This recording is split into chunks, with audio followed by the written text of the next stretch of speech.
ಆದ್ರು ಪ್ರಿಯ. ಇವಾಗ ಹೆಂಗಂತ ಹೇಳಿದ್ರೆ ಉದಾಹರಣೆ ಹೇಳ್ತೇನೆ, ಎಚ್ಚರಿಕೆಯಿಂದ ಕೇಳಿಸ್ಕೊಡ್ರಿ, ನಿಮ್ಗೆ ಅರ್ಥ ಆಗ್ಬಿಡ್ತದೆ. Very simple example.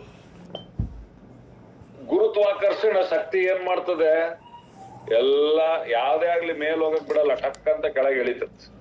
ರೈಟ್? ನಾನು ಎಗ್ಗಿರ್ಬೇಕು ಅಂತ ನಾವ್ ಎಷ್ಟೇ ಪ್ರಯಾಸ ಪಟ್ರು ಸ್ವಲ್ಪ 5 ಅಡಿ ಎಗ್ಗಿರ್ಬೋದು, 4 ಅಡಿ ಎಗ್ಗಿರ್ಬೋದು, ಹೌದಲ್ಲ? ಹೈ ಜಂಪ್ ಮಾಡೋರು ಹೈ ಜಂಪ್ ಮಾಡ್ಬೋದು, ರೈಟ್?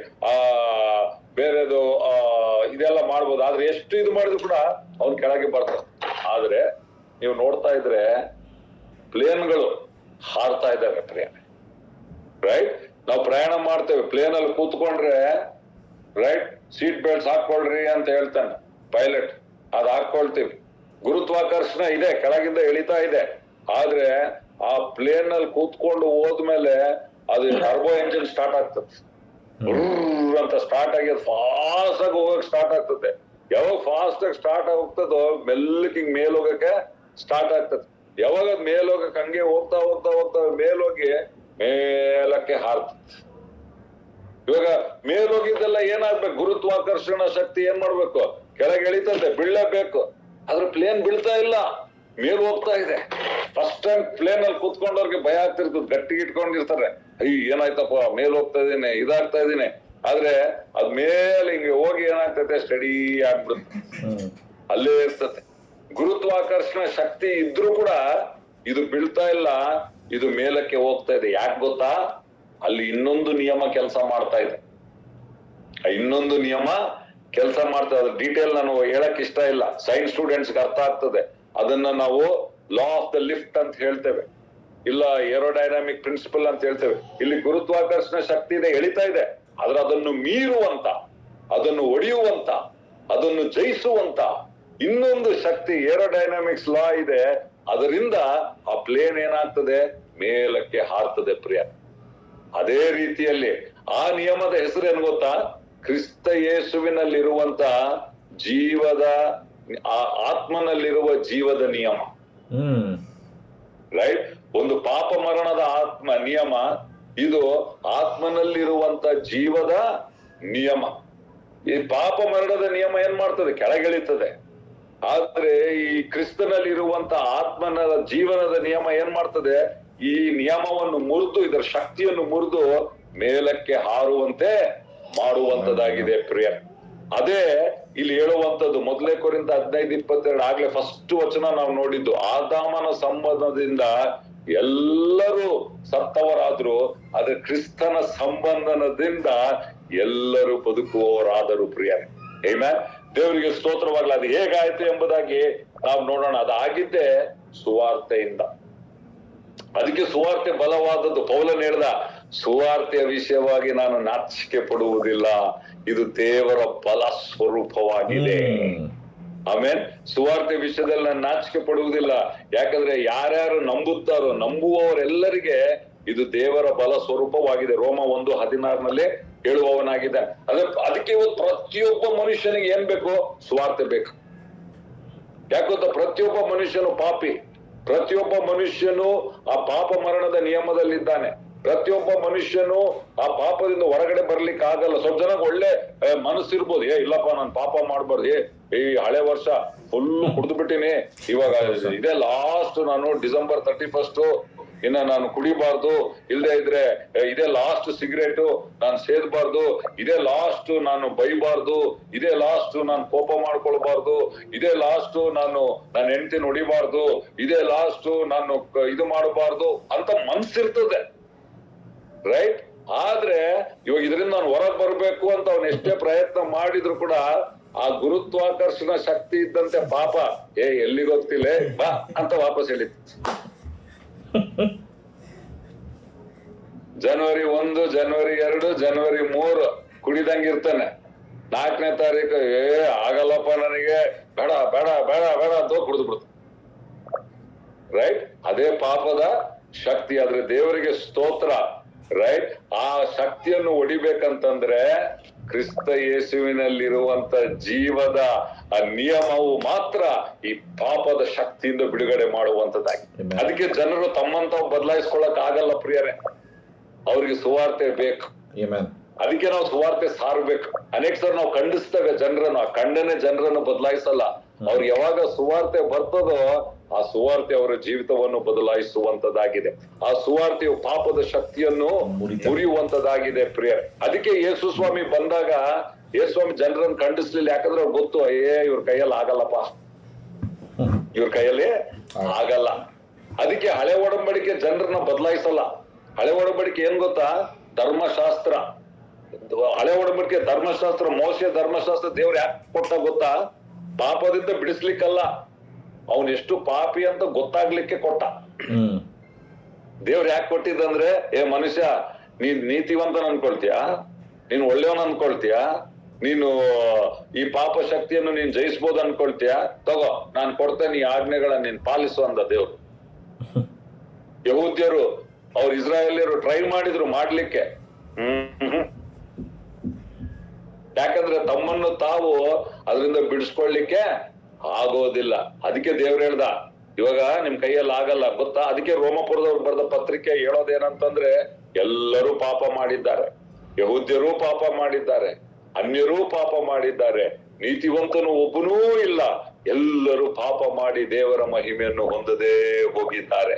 ಹಂಗಂದ್ರೆ ಏನ್ ಪರಿಹಾರ? ಎಲ್ಲಿಂದ ನಮಗೆ ಬಿಡುಗಡೆ? ಹೇಗೆ ನಮಗೆ ಬಿಡುಗಡೆ? ಅದಕ್ಕೆ ರಕ್ಷಕನು ನಮಗಾಗಿ ಬಂದಿದ್ದಾನೆ. ನಮ್ಮನ್ನು ನಾವು ಬಿಡಿಸ್ಕೊಳ್ಳಿಕ್ಕಾಗೋದಿಲ್ಲ, ನಮ್ಮನ್ನು ನಾವು ರಕ್ಷಿಸ್ಕೊಳ್ಳಿಕ್ಕಾಗೋದಿಲ್ಲ, ನಮ್ಮನ್ನು ನಾವು ನೀತಿವಂತರಾಗಿ ಮಾಡಿಕೊಳ್ಳಿಕ್ಕಾಗುವುದಿಲ್ಲ. ಅದಕ್ಕಾಗಿ ರಕ್ಷಣೆ ಅನ್ನುವಂಥದ್ದು ನಾವು ಸಂಪಾದನೆ ಮಾಡಿರುವಂತ ಸಂಗತಿ ಅಲ್ಲ, ಅದು ದೇವರು ನಮಗೆ ಕೊಟ್ಟಿರುವಂತ ವರ. ಅದಕ್ಕೆ ಬೈಬಲ್ ಹೇಳೋದು, ನೀವು ಕೃಪೆಯಿಂದಲೇ ರಕ್ಷಣೆ ಹೊಂದಿದ್ದೀರಿ, ಯಾರು ಹೊಗಳಿಕೊಳ್ಳುವುದಕ್ಕೆ ಆಸ್ಪದವೇ ಇಲ್ಲ ಪ್ರಿಯರೇ. ಯಹೂದ್ಯರು, ಅನ್ಯರು, ಗ್ರೀಕರು ಎಲ್ಲರೂ ಪಾಪ ಮಾಡಿ. ಅದಕ್ಕೆ ಬೈಬಲ್ ಹೇಳೋದು, ಸುವಾರ್ತೆಯು ದೇವರ ಬಲ ಸ್ವರೂಪವಾಗಿದೆ, ಅಂತೂ ನಂಬುವವರೆಲ್ಲರಿಗೆ, ಅದು ಯಹೂದ್ಯರಾಗಿರ್ಬೋದು ಮತ್ತು ಗ್ರೀಕರಾಗಿರ್ಬೋದು. ಗ್ರೀಕರಂದ್ರೆ ಅನ್ಯರು, ಯಹೂದ್ಯರಂದ್ರೆ ಯಾರು? ಅಬ್ರಾಹ್ಮನ ಸಂತತಿಯವರು. ಎಲ್ಲರೂ ಪಾಪ ಮಾಡಿದ್ದಾರೆ. ಧರ್ಮಶಾಸ್ತ್ರವು ಕೂಡ ಅವ್ರಿಗೆ ಬಿಡುಗಡೆ ಕೊಡಕ್ ಆಗ್ತಾ ಇಲ್ಲ. ಒಬ್ಬನೇ ಒಬ್ಬನು ರಕ್ಷಕನು, ಕರ್ತನಾಗಿರುವಂತ ಯೇಸು ಕ್ರಿಸ್ತ. ರೈಟ್? ಸುವಾರ್ತೆ ಅರ್ಥ ಆದ್ರೆ ಬಹಳ ಪವರ್ಫುಲ್, ರೈಟ್? ಅವಾಗ ಸುವಾರ್ತೆ, ಅನೇಕ ಜನರು ಸುವಾರ್ತೆ ಯಾಕೆ ಹೇಳಲ್ಲ ಗೊತ್ತಾ? ಸುವಾರ್ತೆನ ಅರ್ಥ ಮಾಡ್ಕೊಂಡಿಲ್ಲ. ಅದೆಷ್ಟು ಪವರ್ಫುಲ್ ಅಂತ ಗೊತ್ತಾದ್ರೆ ಸುಮ್ಮನೆ ಇಟ್ಕೊಳಕ್ ಆಗಲ್ಲ. ನಾವು ಕಂಡೋರ್ಗೆಲ್ಲ ಸುವಾರ್ತೆ ಹೇಳ್ಬೇಕನ್ಸ್ತದೆ, ರೈಟ್? ಸೊ ಅದಕ್ಕೆ ನಾನು ಇದನ್ನ ಹೇಳ್ತಾ ಇದ್ದೇನೆ. ಯಾಕಂದ್ರೆ ನಮ್ಗೆ ಇದು ಅರ್ಥ ಆದ್ರೆ, ನಾವು ಔಷಧಿ ನಮ್ಮ ಹತ್ರ ಇದೆ ಅಂತ ಗೊತ್ತಾದ್ರೆ ಸಾಯುವವರಿಗೆ ಆ ಔಷಧಿಯನ್ನು ನಾವು ಕೊಡುವವರಾಗಿದ್ದೇವೆ. ಆಮೆನ್. ಓಕೆ, ಅದಕ್ಕೆ ಪೌಲನ್ ಹೇಳ್ತಾನೆ, ಸುವಾರ್ತೆ ವಿಷಯಗಳನ್ನ ನಾನು ನಾಚಿಕೆ ಪಡೋದಿಲ್ಲ. ಯಾಕೆ ಪೌಲ ನೀನ್ ನಾಚಿಕೆ ಪಡೋದಿಲ್ಲ? ಇದು ದೇವರ ಬಲ ಸ್ವರೂಪ, ನಂಬಿದವನಿಗೆ ಇದು ದೇವರ ಶಕ್ತಿ ಆಗಿರುವಂತದ್ದಾಗಿದೆ. ಆಮೆನ್. ಒಬ್ಬ ವ್ಯಕ್ತಿಯನ್ನು ಪಾಪ ಮರಣದ ನಿಯಮದಿಂದ ಇದು ಬಿಡಿಸುವಂತದ್ದಾಗಿದೆ. ಒಬ್ಬ ವ್ಯಕ್ತಿಯನ್ನು ಅದು ಬದಲಾಯಿಸುವಂತದ್ದಾಗಿದೆ. ಕೆಳಗೆ ಬೀಳುವಂತ ಮನುಷ್ಯನನ್ನು ಕ್ರೈಸ್ತನನ್ನುವಂತ ಪ್ಲೇನ್ ನಲ್ಲಿ ಕೂರಿಸಿ ಮೇಲಕ್ಕೆ ಹಾರುವಂತೆ ಅದು ಮಾಡುವಂತದ್ದಾಗಿದೆ. ಆಮೆನ್. ಇವಾಗ ಆ ಪ್ಲೇನ್ ಉದಾಹರಣೆ ನಾನು ಯಾಕೆ ಹೇಳ್ತಾ ಇದ್ದೇನೆ ಅಂದ್ರೆ, ಇವಾಗ ನಾವು ಅಲ್ಲಿ ಹೋಗಿ ಏನ್ ಮಾಡ್ತೇವೆ? ನಾವು ಸುಮ್ಮನೆ ಫ್ಲೈಟ್ ಅಲ್ಲಿ ಕುಂದಿರ್ಬೇಕಷ್ಟೇ, ನಾವ್ ಏನ್ ಮಾಡೋದ್ ಬೇಕಾಗಿಲ್ಲ, ರೈಟ್? ಇನ್ನ ಮಿಕ್ಕಿದ್ದೆಲ್ಲ ಆ ಪೈಲಟ್ ಆ ಫ್ಲೈಟ್ ಮಾಡ್ತಾವ, ಸುಮ್ನೆ ಕುಂದಿರ್ಬೇಕಷ್ಟೇ. ಹೋಗಿ ಸೀಟ್ ಬೆಲ್ಟ್ ಕಟ್ಕೋಬೇಕು, ಸುಮ್ನೆ ಕುಂದಿರ್ಬೇಕು. ನಮ್ ಪ್ರಯಾಸ ಏನಿಲ್ಲ. ಅದೇನ್ ಮಾಡ್ತದೆ? ನಮ್ಮನ್ನು ಗುರುತ್ವಾಕರ್ಷಣದಿಂದ ಮೇಲಕ್ಕೆ ತೆಗೆದುಕೊಂಡು ಹೋಗ್ತದೆ, ರೈಟ್? ನೀವು ಮೇಲಕ್ಕಿರುವವರಾಗಿರಿ, ಕೆಳಕ್ಕೆ ನಾವು ಇರುವುದಿಲ್ಲ. ಅದನ್ನೇ ಈ ಸುವಾರ್ತೆಯಲ್ಲಿ ನಾವು ನೋಡುವವರಾಗಿದ್ದೇವೆ ಪ್ರಿಯರೇ. ಸೊ ಸುವಾರ್ತೆಯು ದೇವರ ಬಲ ಸ್ವರೂಪವಾಗಿರುವಂತದ್ದಾಗಿದೆ. ಈ ಸುವಾರ್ತೆ ಬಂದಾಗ ಇವತ್ತು ನಾವೆಲ್ಲ ರಕ್ಷಣೆ ಹೊಂದಿದ್ದೇವೆ. ರಕ್ಷಣೆ ಹೊಂದಿರುವಾಗ ಅರ್ಥ ಏನಂದ್ರೆ, ಸುಮ್ನೆ ನಮ್ ಪಾಪ ಕ್ಷಮಿಸಲ್ಪಟ್ಟಿರೋದಲ್ಲ. ನಾವು ನೋಡೋಣ, ಸತ್ ಮೇಲೆ ನೀವು ಪರಲೋಕಕ್ಕೆ ಹೋಗೋದಲ್ಲ, ರೈಟ್? ಈಗಲೇ ದೇವರು ನಮ್ಮನ್ನು ಬಿಡುಗಡೆ ಮಾಡಿದ. ಅದು ಏನಾಗಿದೆ ಎಂಬುದಾಗಿ ನಾವು ಬರುವಂತ ಈ ವಚನಗಳಲ್ಲಿ ನಾವು ನೋಡೋಣ ಪ್ರಿಯರೇ. ಓಕೆ, ಯಾಕೆ ಸುವಾರ್ತೆ ಬಹಳ ಪ್ರಾಮುಖ್ಯವಾಗಿತ್ತು ಎಂಬುದಾಗಿ ಬೇಗನೆ ನಾವು ನೋಡಿಕೊಳ್ಳೋಣ. ಸುವಾರ್ತೆ ಅಂದ್ರೆ ಏನು, ರೈಟ್? ಸುವಾರ್ತೆ ಅಂದ್ರೆ ಏನು? ಇದು ಯಾಕೆ ನಾನು ಹೇಳ್ತೇನೆ ಅಂದ್ರೆ, ನಾವೆಲ್ಲರೂ ಸುವಾರ್ತೆ ಸಾರುವವರಾಗಿರ್ಬೇಕು. ವಿದ್ಯಾರ್ಥಿಗಳಾಗಿರ್ಬೋದು, ಸ್ತ್ರೀ ಆಗಿರ್ಬೋದು, ಪುರುಷರಾಗಿರ್ಬೋದು, ಪಾಸ್ಟರ್ ಆಗಿರ್ಬೋದು, ಅನುಭವ ಇರ್ಬೋದು, ಅನುಭವ ಇಲ್ಲದೆ ಇರಬಹುದು, ಪ್ರತಿಯೊಬ್ಬನು ನಾವು ಸುವಾರ್ತೆ ಸಾರುವವರಾಗಿರಬೇಕು ಪ್ರಿಯ. ನಾವು ನಮ್ಮ ಕರ್ನಾಟಕವನ್ನು, ನಮ್ಮ ಪ್ರಾಂತವನ್ನು, ನಮ್ಮ ಜಿಲ್ಲೆಗಳನ್ನು, ತಾಲೂಕುಗಳನ್ನು, ಹಳ್ಳಿಗಳನ್ನು ನಾವು ಗೆಲ್ಲಬೇಕಂದ್ರೆ ಮನುಷ್ಯರನ್ನು ಬೇರೆ ಯಾವುದು ಬದಲಾಯಿಸೋದಿಲ್ಲ ಪ್ರಿಯರೇ. ಸುವಾರ್ತೆ ಮಾತ್ರ ಜನರನ್ನು ಬದಲಾಯಿಸುವಂತ. ಎಷ್ಟೋ ಸಾಮ್ರಾಜ್ಯಗಳು ಬಂದ್ವು, ರೈಟ್. ಇವತ್ತು ಟೆಕ್ನಾಲಜಿ ಇದೆ, ಪ್ರೈಸ್ ಗಾಡ್ ಫಾರ್ ಟೆಕ್ನಾಲಜಿ. ಆದ್ರೆ ಟೆಕ್ನಾಲಜಿ ಜನರನ್ನು ಬದಲಾಯಿಸುವುದಿಲ್ಲ. ಆ ಟೆಕ್ನಾಲಜಿಯಿಂದ ಇನ್ನ ಪಾಪ ಜಾಸ್ತಿ ಆಗ್ತಾ ಇದೆ. ರೈಟ್. ಟೆಕ್ನಾಲಜಿಯಿಂದ ಪಾಪಗಳು ಜಾಸ್ತಿ ಆಗ್ತಾ ಇದಾವೆ. ಇಂಟರ್ನೆಟ್ ಅಲ್ಲಿ, ಆನ್ಲೈನ್ ಅಲ್ಲಿ. ಯಾಕೆ? ಪಾಪ ಅನ್ನೋದು ಒಳಗಡೆ ಇರುವಂತದ್ದಾಗಿದೆ ಪ್ರಿಯರೇ. ಇವತ್ತು ಆ ದೇಶವು ಎಷ್ಟೋ, ನಾವು ಕರಪ್ಷನ್ ಅಂತ ಹೇಳ್ತೀವಿ. ಸುಮ್ನೆ ಒಯ್ಕೊಂಡ್ರೆ ನ್ಯಾಯ ಬೇಕು ಅಂದ್ರೆ ಯಾವ ನ್ಯಾಯ ಸಿಗಲ್ಲ. ಯಾಕಂತ ಹೇಳಿದ್ರೆ ಮನುಷ್ಯನ ಹೃದಯ ಕೆಟ್ಟು ಹೋಗಿದೆ. ಕರಪ್ಷನ್ ಪ್ರತಿಯೊಬ್ಬ ಮನುಷ್ಯನ ಹೃದಯದಲ್ಲಿದೆ. ಸುವಾರ್ತೆ ಮಾತ್ರ ಒಬ್ಬ ಮನುಷ್ಯನ ಹೃದಯವನ್ನು ಬದಲಾಯಿಸುವಂತದ್ದು. ಆ ಸುವಾರ್ತೆಗೆ ಯಾರಾದ್ರೂ ರೂಪಾಂತರ ನೋಡ್ಬೇಕಂದ್ರೆ ಪೊಲಿಟಿಷಿಯನ್ಸ್ ಕೈಯಿಂದ ಆಗೋದಲ್ಲ. Congress government, BJP government, Aam Aadmi party ನೋಡಕ್ ಚೇಂಜ್ ಚೆನ್ನಾಗ್ ಅನ್ಸ್ಬೋದು, ಆದ್ರೆ ಅವ್ ಯಾವ್ದು ಚೇಂಜ್ ತರ್ಲಿಕ್ಕೆ ಆಗೋದಿಲ್ಲ. ನಿಜವಾದ ಬದಲಾವಣೆ, ರೂಪಾಂತರ ಕ್ರಿಸ್ತನ ಸುವಾರ್ತೆಯಿಂದ ಮಾತ್ರ ತರುವಂತದಾಗಿದೆ. ಇವತ್ತು ನಾನು ನಿಂತು ವಾಕ್ಯ ಹೇಳ್ತೇನೆ ಅಂದ್ರೆ ನನ್ನ ಹೃದಯ ಒಂದ್ ವೇಳೆ ಬದಲಾವಣೆ ಆಗಿದ್ರೆ ಕಾರಣವೇನು? ಯೇಸ್ವಾಮಿ ನಂಬಿದ್ಕೆ. ಇಲ್ಲದೆ ಇದ್ರೆ ಯಾವ ಸಾಚ ಅಲ್ಲ, ನಾನಲ್ಲ, ನೀವು ಅಲ್ಲ.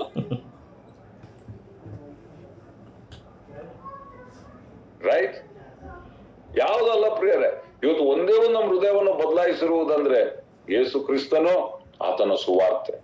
ನಮ್ ದೇಶ ಬದಲಾವಣೆ ಆಗಬೇಕು, ನಮ್ಮ ಒಂದು ನಾಡು ಬದಲಾವಣೆ ಆಗಬೇಕು ಅಂತಂದ್ರೆ ಒಂದೇ ಒಂದು ಸುವಾರ್ತೆ. ಆ ಸುವಾರ್ತೆ ಪೊಲಿಟಿಷಿಯನ್ಸ್ ಸಾರಲ್ಲ ಪ್ರಿಯರೇ, ನಾವು ಸಾರಬೇಕು. ರೈಟ್. ಸೈತಾನನಿಗೆ ಗೊತ್ತು, ಅವನಿಗೆ ಗೊತ್ತು ಸುವಾರ್ತೆ ಹಬ್ಬಬಾರದು. ಸುವಾರ್ತೆನ ಹೆಂಗಾದ್ರೂ ಅಡಚಣೆ ಮಾಡ್ಬೇಕಂತ ಬೇರೆ ಬೇರೆ ಜನರನ್ನ ಉಪಯೋಗಿಸ್ತಾ ನಾವು ಅದನ್ನ ನೋಡಿ ಭಯಪಡೋದಲ್ಲ ಪ್ರಿಯರೇ. ನಮಗೆ ಗೊತ್ತು ಸುವಾರ್ತೆಯೇ ನಮ್ಮನ್ನು ಬದಲಾಯಿಸಿದ ಸುವಾರ್ತೆ ಇತರರನ್ನು ಕೂಡ ಬದಲಾಯಿಸುವಂತದ್ದಾಗಿದೆ. ಸುವಾರ್ತೆ ದೇವರ ಬಲ ಸ್ವರೂಪವಾಗಿದೆ. ನಾನು ಯಾಕೆ ಇದನ್ನ ಹೇಳ್ತೇನೆ ಅಂದ್ರೆ ನಾವೆಲ್ಲರೂ ಸುವಾರ್ತೆ ಸಾರುವವರಾಗ್ಬೇಕು. ಅದಕ್ಕೆ ಸುವಾರ್ತೆಯನ್ನು ನಾವು ಅರ್ಥ ಮಾಡ್ಕೊಳ್ಬೇಕು. ಓಕೆ, ಸುವಾರ್ತೆ ಅಂದ್ರೆ ಏನಿದೆ? ಮುಖ್ಯವಾದ ಅಂಶಗಳಿದೆ ಪ್ರಿಯರೇ. ಈ 3 ವಿಷಯಗಳು, 3 ಅಥವಾ 4 ವಿಷಯಗಳು, ಅದು ಮುಖ್ಯವಾದ 3 ವಿಷಯಗಳು. ಮೊದಲನೇ ಕೊರಿಂಥ 15ನೇ ಅಧ್ಯಾಯ 1ರಿಂದ 4ನೇ ವಚನ. ಮೊದಲನೇ ಕೊರಿಂಥ 15ನೇ ಅಧ್ಯಾಯ 1ರಿಂದ 4ನೇ ವಚನವನ್ನು ನಾವು ಓದಿಕೊಳ್ಳೋಣ ಪ್ರಿಯರೇ. ಇಲ್ಲಿ ನೋಡ್ರಿ ಪೌಲನ್ ಏನು ಹೇಳ್ತಾನೆ. ಮೊದಲನೇ ಕೊರಿಂಥ 15ನೇ ಅಧ್ಯಾಯ 1ರಿಂದ 4ನೇ ವಚನದವರೆಗೂ ನಾವು ಓದಿಕೊಳ್ಳೋಣ. ಹೇಳ್ತಾನೆ, ಸಹೋದರರೇ, ನಾನು ನಿಮಗೆ ತಿಳಿಸಿದ ಸುವಾರ್ತೆಯನ್ನು ನಿಮ್ಮ ನೆನಪಿಗೆ ತರುತ್ತೇನೆ. ಅಂದ್ರೆ ಆಗ್ಲೇ ಸುವಾರ್ತೆ ಸಾರಿದ್ದಾನೆ, ಕೊರಿಂಥದವರಿಗೆ ಸಭೆಯನ್ನು ಸ್ಥಾಪಿಸಿದ್ದಾನೆ. ಆದ್ರೆ ಅವ್ರಿಗೆ ಏನ್ ಮಾಡ್ತಾನೆ? ಸಾರಿದ ಸುವಾರ್ತೆಯನ್ನು ನೆನಪು ಮಾಡ್ತಾ ಇದ್ದಾನೆ. ಸುವಾರ್ತೆ ಬರೀ ಅವಿಶ್ವಾಸಿಗಳಿಗೆ ಮಾತ್ರ ಅಲ್ಲ, ವಿಶ್ವಾಸಿಗಳು ಆಕ್ಚುಲಿ ಚೆನ್ನಾಗಿ ಅರ್ಥ ಮಾಡ್ಕೊಳ್ಬೇಕು ಸುವಾರ್ತೆ ಅಂದ್ರೆ ಏನು. ಅನೇಕ ವಿಶ್ವಾಸಿಗಳು ಸುವಾರ್ತೆಯನ್ನು ನಂಬಿದ್ದಾರೆ, ಅದ್ರ ಸಂಪೂರ್ಣ ಸುವಾರ್ತೆ ಅವ್ರಿಗೆ ಅರ್ಥವಾಗಿಲ್ಲ. ಸುವಾರ್ತೆಯಲ್ಲಿರುವಂತ ಬಲವನ್ನು ಅವ್ರು ಅರ್ಥ ಮಾಡಿಕೊಂಡಿಲ್ಲ. ಅದಕ್ಕೆ ಇಲ್ಲಿ ಪೌಲನ್ ಏನ್ ಮಾಡ್ತೇನೆ? ಅವ್ರಿಗೆ ಸಾರಿದ ಸುವಾರ್ತೆಯನ್ನು ನೆನಪು ತರುತ್ತೇನೆ. ಏನಂತ ಹೇಳ್ತಾನೆ? ನೀವು ಅದನ್ನು ಸ್ವೀಕರಿಸಿದ್ದೀರಿ. ರೈಟ್. ನಾವೆಲ್ಲರೂ ಇವತ್ತು ನಾನು ಕೂಡ ನಿಮ್ಗೆ ಸುವಾರ್ತೆ ನೆನಪು ಮಾಡ್ತೇನೆ. ನೀವು ಅವಿಶ್ವಾಸಿಗಳಂತಲ್ಲ, ನೀವು ಆಗ್ಲೇ ಸುವಾರ್ತೆಯನ್ನು ಸ್ವೀಕರಿಸಿದ್ದೀರಿ, ಅದರಲ್ಲಿ ನಿಂತಿದ್ದೀರಿ. ರೈಟ್. ಸುವಾರ್ತೆ ಬರೀ ಸ್ವೀಕರಿಸೋದಲ್ಲ, ಸುವಾರ್ತೆಯಲ್ಲಿ ನಾವು ನಿಲ್ಲಬೇಕು. ಆಮೇಲೆ ನಾನು ಯಾವ ಸಂಗತಿಯನ್ನು ಹೇಳಿ ನಿಮಗೆ ಸುವಾರ್ತೆಯನ್ನು ತಿಳಿಸಿದನೋ ನೀವು ಅದನ್ನು ಗಟ್ಟಿಯಾಗಿ ಹಿಡಿದುಕೊಂಡರೆ. ಹೇಗೆ ಹಿಡಿದುಕೊಳ್ಬೇಕಂತೆ? ಗಟ್ಟಿಯಾಗಿ ಹಿಡಿದುಕೊಳ್ಳಬೇಕಂತೆ. ರೈಟ್. ಯಾವುದನ್ನು? ಸುವಾರ್ತೆಯನ್ನು ಗಟ್ಟಿಯಾಗಿ ಹಿಡಿದುಕೊಂಡ್ರೆ ಮತ್ತು ನಿಮ್ಮ ನಂಬಿಕೆಯು ನಿರಾಧಾರವಾದ ಪಕ್ಷಕ್ಕೆ ಆ ಸುವಾರ್ತೆಯಿಂದ ನಿಮಗೆ ರಕ್ಷಣೆ ಆಗುತ್ತದೆ. ಆ ಸುವಾರ್ತೆಯಿಂದ ಏನಾಗ್ತದೆ? ನಿಮಗೆ ರಕ್ಷಣೆ ಆಗುತ್ತದೆ. ಮುಂದೆ ಹೇಳ್ತಾನೆ 3ನೇ ವಚನ, ನಾನು ನಿಮಗೆ ತಿಳಿಸಿದ ಮೊದಲನೆಯ ಸಂಗತಿಗಳ ಒಂದು ಸಂಗತಿಯನ್ನು ನಿಮಗೆ ತಿಳಿಸಿಕೊಟ್ಟೆ, ಅದು ನಾನು ಸಹ ಕಲಿತುಕೊಂಡದ್ದೇ. ಅದೇನೆಂದರೆ, ಶಾಸ್ತ್ರದಲ್ಲಿ ಮುಂತಿಳಿಸಿರುವ ಪ್ರಕಾರ ಕ್ರಿಸ್ತನು ನಮ್ಮ ಪಾಪಗಳ ನಿವಾರಣೆಗಾಗಿ ಸತ್ತನು. ನಂಬರ್ 1 ಸುವಾರ್ತೆ. ಕ್ರಿಸ್ತನು ನಮ್ಮ ಪಾಪದ ನಿವಾರಣೆಗಾಗಿ ಸತ್ತನು. ಮುಂದೆ ಊಣಲ್ಪಟ್ಟನು. ಸತ್ತನು, ಊಣಲ್ಪಟ್ಟನು. ನೆಕ್ಸ್ಟ್ ಹೇಳ್ತದೆ, ಶಾಸ್ತ್ರದ ಪ್ರಕಾರವೇ 3ನೇ ದಿನದಲ್ಲಿ ಎಬ್ಬಿಸಲ್ಪಟ್ಟನು. ಸತ್ತನು, ಊಣಲ್ಪಟ್ಟನು, ಎಬ್ಬಿಸಲ್ಪಟ್ಟನು. ರೈಟ್. ನಮ್ಮ ಪಾಪದ ನಿವಾರಣೆಗಾಗಿ ಸತ್ತನು, ಊಣಲ್ಪಟ್ಟನು, 3ನೇ ದಿವಸ ಎಬ್ಬಿಸಲ್ಪಟ್ಟನು. ಸೊ ಪೌಲನು ಸಾರಿದಂತ ಸುವಾರ್ತೆಯಲ್ಲಿ ಈ 3 ವಿಷಯಗಳು ಬಹಳ ಪ್ರಾಮುಖ್ಯ ಪ್ರಿಯರೇ. ನಾನು ನೀವು ಆಮೇಲೆ ಮನೆಗೆ ಹೋದ್ಮೇಲೆ ನೀವು ಬೈಬಲ್ ಓದುವಾಗ ಅಭ್ಯಾಸ ಮಾಡ್ರಿ. ಒಂದು ನಾನ್ ಮಾಡಿದ್ದೇನೆ. ಅದೇನಂತಂದ್ರೆ, ಅಪೊಸ್ತಲ ಕೃತ್ಯದಲ್ಲಿ ಎಲ್ಲೆಲ್ಲಿ ಸುವಾರ್ತೆ ಸಾರಿದ್ರು ಅಂದ್ರೆ ಪೇತ್ರ ಸುವಾರ್ತೆ ಸಾರ್ದ, ಪೌಲನ್ ಅನೇಕ ಕಡೆಯಲ್ಲಿ ಸುವಾರ್ತೆ ಸಾರ್ದ, ಏನು ಅವ್ರು ಸಾರಿದ್ದು ಏನು ನೀವು ನೋಡುವಾಗ ಅವ್ರು ಸಾರಿದ್ದು ಈ 3 ವಿಷಯಗಳೇ. ಎಲ್ಲ ಹೇಳಿದ್ರು ಕೂಡ ಯೇಸುಸ್ವಾಮಿ ಸತ್ತನು, ಉಣಲ್ಪಟ್ಟನು, 3ನೇ ದಿವಸ ಮರಣವನ್ನು ಜಯಿಸಿ ಆತನು ಎದ್ದಿದ್ದಾನೆ. ಅದ್ರ ಜೊತೆಗೆ ಇನ್ನೊಂದು ಸೇರಿಸಿದ್ರು, ಏನು ಗೊತ್ತಾ? ತಂದೆಯ ಬಲಪಾರ್ಶ್ವದಲ್ಲಿ ಆತನು ಕೂತು ಏರಿ ಹೋಗಿದ್ದಾನೆ. ಇದನ್ನ ನಾವು ಅರ್ಥ ಮಾಡಿಕೊಳ್ಬೇಕು ಪ್ರಿಯರೇ. ಇವತ್ತು ಇತ್ತೀಚೆಗೆ ಎಲ್ಲ ಕ್ರಿಸ್ಮಸ್ ಮುಗೀತು, ಬಹಳ ಜನ ಯೇಸುಸ್ವಾಮಿ ಇನ್ನ ಗೋದಲಿಯಲ್ಲಿದ್ದ.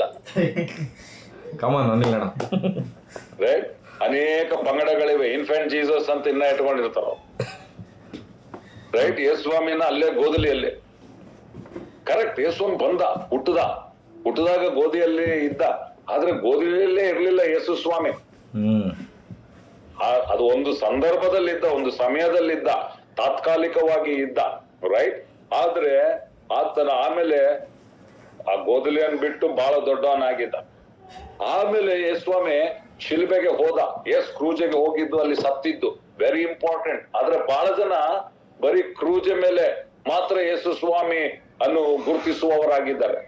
ಅದು ವೆರಿ ಇಂಪಾರ್ಟೆಂಟ್. ರೈಟ್, ಆದ್ರೆ ಯೇಸುಸ್ವಾಮಿ ಕ್ರೂಜೆಗೆ ಹೋದ, ಆದ್ರೆ ಕ್ರೂಜೆ ಮೇಲೆ ಇಲ್ಲ. ಆಮೆನ್. ಸ್ವಲ್ಪ ಸಭೆಗಳೇ ಇವತ್ತು ಕೂಡ ಆಲ್ ಸೋಲ್ಸ್ ಡೇ ಅಂತ ಮಾಡ್ತಾರೆ, ಯೇಸುಸ್ವಾಮಿ ಸತ್ತ ಸಮಾಧಿ ಅಂತ ಮಾಡ್ತಾರೆ. ಸ್ವಲ್ಪ ಜನ ಸಮಾಧಿ ಹಬ್ಬ ಅಂತ ಮಾಡ್ತಾರೆ. ರೈಟ್, ಆದ್ರೆ ಯೇಸುಸ್ವಾಮಿ ಸಮಾಧಿಗೆ ಹೋದ, ಸಮಾಧಿಯಲ್ಲಿ ಇರ್ಲಿಲ್ಲ. ಯೇಸುಸ್ವಾಮಿ ಎದ್ದು ಬಂದ, ಶಿಷ್ಯರಲ್ಲಿ ಹೋದಾಗ ಹೇಳಿದ್ರು, ಬದುಕಿದವರನ್ನು ಸತ್ತವರೊಳಗೆ ನೀವು ಯಾಕೆ ಹುಡುಕ್ತೀರಿ? Why seek the living among the dead. ಆ ದೇವದೂತನ್ ಏನಂತ ಅಂದ್ರೆ, ಬದುಕಿದವ್ರನ್ನ ಸತ್ತವರೊಳಗಡೆ ಸಮಾಧಿಗಳಲ್ಲಿ ಯಾಕೆ ಹುಡುಕ್ತಿರಪ್ಪ ಅಂತ ದೇವದೂತನ ಶಿಷ್ಯರಿಗೆ ಹೇಳ್ದ. ರೈಟ್, ಇವತ್ತು ಕೂಡ ಇಸ್ರಾಯೇಲ್ಗೆ ಹೋದ್ರೆ ಯೇಸುಸ್ವಾಮಿ ಸಮಾಧಿ ನೋಡಕ್ ಹೋಗ್ತಾರೆ ಬಹಳ ಜನ. ಅಲ್ಲಿ ಒಂದು ದೊಡ್ಡ ಮೆಸೇಜ್ ಹಾಕಿದ್ದಾರೆ. ಅಲ್ಲಿ ಏನಂತಂದ್ರೆ, ಆತನು ಇನ್ನು ಇಲ್ಲಿ ಇಲ್ಲ, he is not here. Right, ಯೇಸುಸ್ವಾಮಿ ಸಮಾಧಿಗೆ ಹೋದ, ಸಮಾಧಿಯಲ್ಲಿ ಇಲ್ಲ. ರೈಟ್, ಆತನು ಗೋದಲಿಯಲ್ಲಿಲ್ಲ, ಆತನು ಶಿಲುಬೆಗೆ ಹೋದ, ಶಿಲುಬೆಯಲ್ಲಿಲ್ಲ. ಉಣಲ್ಪಟ್ಟ, ಆದ್ರೆ ಅಲ್ಲಿಲ್ಲ, ಎದ್ದು ಬಂದ. ನಾವ್ ಯಾವಾಗ್ಲೂ ಎಂತದ್ ಇಟ್ಕೊಳ್ಬೇಕಂದ್ರೆ ಯೇಸುಸ್ವಾಮಿದು ಲೇಟೆಸ್ಟ್ ಪಿಕ್ಚರ್ ಇಟ್ಕೋಬೇಕು. ಇವಾಗ ಯೇಸುಸ್ವಾಮಿ ಎಲ್ಲಿ ಇರೋದು? ನನ್ನಲ್ಲಿ ಏರಿ ಹೋಗಿ ತಂದೆಯ ಬಲಪಾಶದಲ್ಲಿ ಪರಲೋಕದಲ್ಲಿ ಆತನು ಕೂತಿದ್ದಾನೆ. ಪ್ರಿಯರೇ, ಪರಲೋಕದಲ್ಲಿ ಬಂದ ಮನುಷ್ಯನಾಗಿ ಕ್ರಿಸ್ಮಸ್, ಗುಡ್ ಫ್ರೈಡೆ ಸತ್ತ, ಈಸ್ಟರ್ ಎದ್ದು ಎಲ್ಲಿದ್ದಾನೆ? ಯೆರೂಸಲೇಮ್ನಲ್ಲಿ ಇಲ್ಲ ಯೇಸುಸ್ವಾಮಿ, ತಂದೆಯ ಬಲಪಾಶದಲ್ಲಿ ಏರಿ ಅಲ್ಲಿ ಕೂತ್ಕೊಂಡಿದ್ದಾನೆ. ಪ್ರಿಯ, ಈ ಸಂಗತಿ ನಾವು ಅರ್ಥ ಮಾಡ್ಕೊಳ್ಬೇಕು. ಯಾವಾಗ್ಲೂ ಇದು ನಮ್ಮ ನೆನಪಲ್ಲಿ ಇರ್ಬೇಕು. ರೈಟ್, ಇವಾಗ ಒಂದ್ ವೇಳೆ ನಾವು ಐಡೆಂಟಿಟಿ ಕಾರ್ಡ್ ಮಾಡಿಸ್ತೇವೆ, ಆಧಾರ್ ಕಾರ್ಡು, ರೈಟ್, ಬೇರೆ ಬೇರೆ ಕಾರ್ಡ್ ನಾವು ಮಾಡಿಸ್ತೇವೆ. ಇವಾಗ ನೀವು ಆಧಾರ್ ಕಾರ್ಡ್ ಏನಾನ ಮಾಡಿಸುವಾಗ ಯಾವ ಫೋಟೋ ಕೊಡ್ತೀರಿ? ನೀವು ಲೇಟೆಸ್ಟ್ ಫೋಟೋ ಕೊಡ್ತೀರಿ. ರೈಟ್, ನೀವ್ ಹೋಗಿ ನೀವ್ ಯಾವ್ದೋ 3 ವರ್ಷ 4 ವರ್ಷ 5 ವರ್ಷ 6 ವರ್ಷ ಮಗು ಫೋಟೋ ಕೊಟ್ರೆ, ಸರ್ ಈ ಫೋಟೋ ತಗೊಳ್ರಿ ಸರ್, ನಾನು ಬಹಳ ಕ್ಯೂಟ್ ಆಗಿದ್ದೀನಿ, ಮುದ್ದಾಗಿ ಕಾಣ್ತೀನಿ, ಇವಾಗ ಹೆಂಗೋ ಕಾಣ್ತೀನಿ, ಅವಾಗ ಬಹಳ ಮುದ್ದಾಗಿದ್ದೆ, ಈ ಫೋಟೋ ತಗೊಳ್ರಿ ಅಂದ್ರೆ ಏನ್ ಮಾಡ್ತಾರ? ಮುಖ ಬಿಸಾಡ್ತಾರೆ. ನೀನ್ ಮುದ್ದಾಗಿರ್ಬೋದು ಗೊತ್ತಿಲ್ಲಪ್ಪ, ನೀನ್ ತಗೊಂಡ್ ಹೋಗಿದ್ದು ಲೇಟೆಸ್ಟ್ ಫೋಟೋ ತಗೊಂಡ್ ಬಾ ಅಂತ. ನೀನ್ ಪಾಸ್ಪೋರ್ಟ್ ಮಾಡಿಸು, ಹಳೆ ಫೋಟೋ ಕೊಟ್ರೆ ಬಿಸಾಡ್ತ.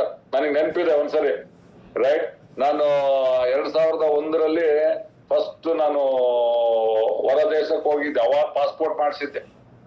ಆಮೇಲೆ 2001 ಪಾಸ್ಪೋರ್ಟ್ 10 ವರ್ಷ ಇರ್ತದೆ. ನಾನು 2001ನಲ್ಲಿ ಮಾಡಿಸಿದ ಮೇಲೆ ಅವಾಗ ನಾನು ಬಹಳ ತೆಳ್ಳಗಿದ್ದೆ. ರೈಟ್, ಬಹಳ ತೆಳ್ಳಗಿದ್ದೆ ನಾನು. ನನ್ಗೆ ಅವಾಗ ನೋಡಿದವ್ರಿಗೆ ಭಾಷೆ ಗೊತ್ತಿರ್ತದೆ, ತೆಳ್ಳಗಿದ್ದೆ ನಾನು. ಆ ಫೋಟೋ ಇದು. ಆಮೇಲೆ ಆ ಪಾಸ್ಪೋರ್ಟ್ ವ್ಯಾಲಿಡಿಟಿ 10 ವರ್ಷ ಇರ್ತದಲ್ಲ, ಯಾವಾಗೋ 2009ನೇ ವರ್ಷನೋ ಯಾವ್ದೋ ವರ್ಷ ನಾನು ಅಲ್ಲಿ ಇಮಿಗ್ರೇಷನ್ ಅಲ್ಲಿ ಹೋದ್ರೆ, ನನ್ ಮೇಲೆ ಡೌಟ್ ಬಂದ್ಬಿಡ್ತಲ್ಲ ಇಮಿಗ್ರೇಷನ್ ಆಫೀಸರ್ಗೆ. ಸುಮ್ನೆ ಪ್ರಶ್ನೆಗಳು ಕ್ವಶನ್ ಕೇಳ್ತಾನೆ, ಅದು ಇದು, ನಿನ್ ಅಡ್ರೆಸ್ ಏನು, ನಿಮ್ಮ ಅಪ್ಪನ ಹೆಸರು ಏನು, ನಿಂದ ಇದೇನು ಯಾವತ್ತೂ ಆಗಿಲ್ಲ ನನ್ಗೆ ಅನುಭವ.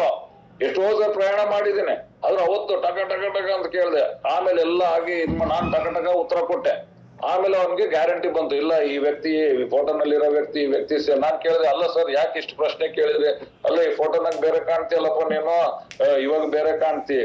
ಸರ್ ಇದು 9 ವರ್ಷ ಹಿಂದೆ ಸರ್, ಮತ್ತೆ ಇವಾಗ ಮದ್ವೆ ಆಗೈತೆ, ಸ್ವಲ್ಪ ದಪ್ಪ ಆಗಿನಿ, ಚೇಂಜ್ ಆಗಿನಿ ಅಂತ ಹೇಳ್ದೆ. ಅಂದ್ರೆ ಅರ್ಥ ಏನು, ನೀವು ಯಾವುದೇ ಐಡೆಂಟಿಟಿ ಕಾರ್ಡ್ ಮಾಡಿಸಿದ್ರೆ ಅವ್ರಿಗೆ ಲೇಟೆಸ್ಟ್ ಫೋಟೋ ಬೇಕು, ಹಳೆ ಫೋಟೋ ನಡೆಯಲ್ಲ. ಅದೇ ರೀತಿಯಲ್ಲಿ ನಿಮಗೆ ಕೂಡ ನಿಮ್ ಬಗ್ಗೆ ಮಾತ್ರ ಅಲ್ಲ, ನಿಮ್ ಬಗ್ಗೆ ಯೇಸು ಸ್ವಾಮಿ ಬಗ್ಗೆ ಲೇಟೆಸ್ಟ್ ಪಿಕ್ಚರ್ ಇರ್ಬೇಕು ನಿಮ್ಮ ಮೈಂಡ್ ಅಲ್ಲಿ, ನಿಮ್ಮ ಹಾರ್ಟ್ ಅಲ್ಲಿ. ಸ್ವಲ್ಪ ಜನಕ್ಕೆ ಯೇಸು ಸ್ವಾಮಿ ಬರೀ ಗೋಧಿಯಲ್ಲಿ ಇರುವಂತ ಪಿಕ್ಚರ್, ಇನ್ಫ್ಯಾಂಟ್ ಜೀಸಸ್.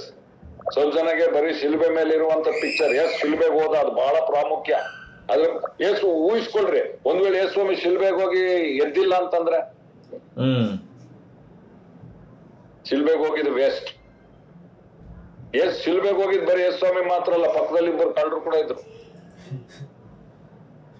ಯೇಸು ಸ್ವಾಮಿ ಶಿಲ್ಬೆಗೆ ಹೋಗೋದು ಯಾಕೆ ಪ್ರಾಮುಖ್ಯ ಅಂತಂದ್ರೆ, ಶಿಲ್ಬೆಗೆ ಹೋಗಿ ಆತನು ಎದ್ದಿದ್ದಕ್ಕೆ ಶಿಲ್ಬೆ ಇಂಪಾರ್ಟೆಂಟ್ ಆಗ್ತದ.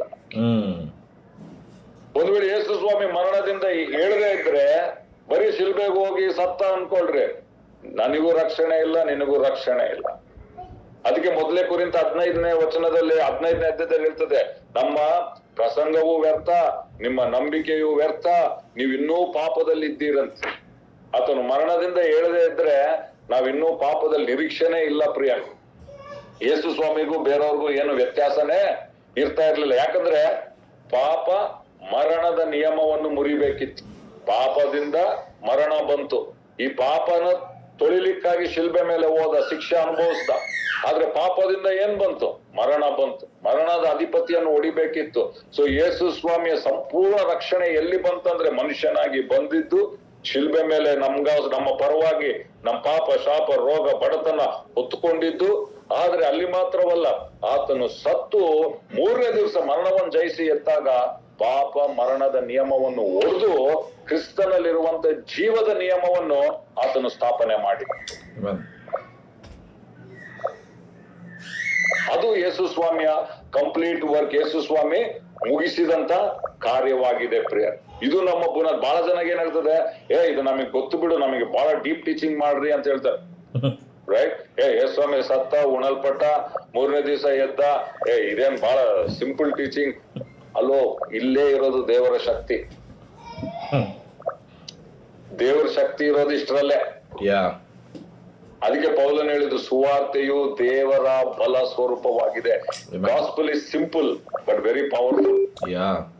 ಇದನ್ನ ಬಹಳ ಜನ ಬಿಟ್ಬಿಡ್ತಾರೆ. ಅದಕ್ಕೆ ಪೌಲನ್ ಹೇಳ್ತಿರೋದು, ಈ ಸುವಾರ್ತೆನ ಏನ್ ಮಾಡ್ಬೇಕಂತೆ, ಸ್ವೀಕರಿಸಿ ಅದ್ರಲ್ಲಿ ನಿಂತುಕೊಂಡು ಗಟ್ಟಿಯಾಗಿ ಅದನ್ನು ಹಿಡಿದುಕೊಳ್ಳಬೇಕಂತ.